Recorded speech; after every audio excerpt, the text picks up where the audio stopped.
రైతులకు పైసల కష్టాలు తీరిపోతాయన్నారు కేంద్ర మంత్రి బండారు దత్తాత్రేయ. రేపటికల్లా బ్యాంకులకు 1700 కోట్ల నగదు వస్తుందన్నారు. రిజర్వ్ బ్యాంక్ తోని మాట్లాడి నగదు ఇవ్వాలని అడిగామని చెప్పారు. అటు జీఎస్టీ విషయంలో వెనుకకు పోయేది లేదన్నారు. జీఎస్టీతోని టెక్స్టైల్ వ్యాపారులకు ఇబ్బంది లేకుండా చేస్తామన్నారు.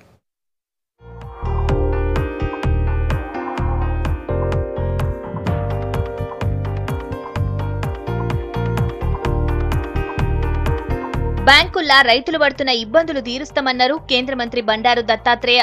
రాష్ట్రంలోన్న బ్యాంకులకు రేపటికల్లా 1700 కోట్ల రూపాయల నగదు వస్తుందన్నారు. హైదరాబాద్, మెదక్ జిల్లాలకు 200 కోట్ల చొప్పున, మిగిలిన 8 పాత జిల్లాలకు 1300 కోట్ల రూపాయలు చేరుతాయన్నారు.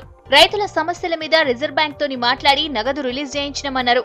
హైదరాబాద్ దిల్కుషా గెస్ట్ హౌస్ లో ఆయన మీడియాతోని మాట్లాడారు. తెలంగాణలో రైతులకు ఈ ఖరీఫ్ సీజన్ లో రుణాలు సక్రమంగా అందట్లేదని, బ్యాంకుల్లో డబ్బులు లేవని కొన్ని ఫిర్యాదులు వస్తున్నాయి. నేను గతంలోనే state level bankers committee meeting కూడా ఏర్పాటు చేశాను. మళ్ళీ ఈ రోజున ఎందుకంటే అందులో తీసుకున్న నిర్ణయం ప్రకారంగా రిజర్వ్ బ్యాంక్ ఆఫ్ ఇండియా దాదాపుగా 23,000 కోట్ల రూపాయలు రైతాంగానికి విడుదల చేయాల్సిన అవసరం ఉంది. బ్యాంకర్లు కూడా మాకు వచ్చేటువంటి డబ్బును మేము అత్యధికమైనటువంటి ప్రయారిటీ మేము రైతులకే ఇస్తామని ఆ సమావేశంలో వాళ్ళు ఒప్పుకోవడం జరిగింది.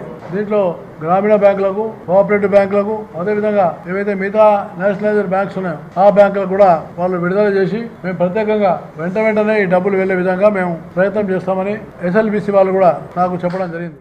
బీడీ, టెక్స్టైల్, గార్మెంట్ రంగాల ప్రతినిధులు దత్తాత్రేయను కలిశారు. జీఎస్టీతోని భారం పడుతుందని మంత్రికి చెప్పారు. దీని మీద స్పందించిన దత్తాత్రేయ భారం ఉండకుండా చూడాలని కేంద్ర ఆర్థిక మంత్రి అరుణ్ జైట్లీకి చెప్తానన్నారు.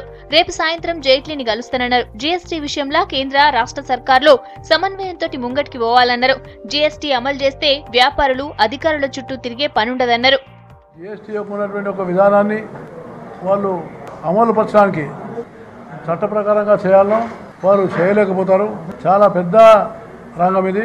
తెలంగాణలో బీడీ పరిశ్రమకు ఏదైతే దానికి సంబంధించినటువంటి ఆకు ఉన్నదో ఆ ఆకుకు దాదాపుగా 18% యొక్క ఉన్నటువంటి జీఎస్టీని విధించారు.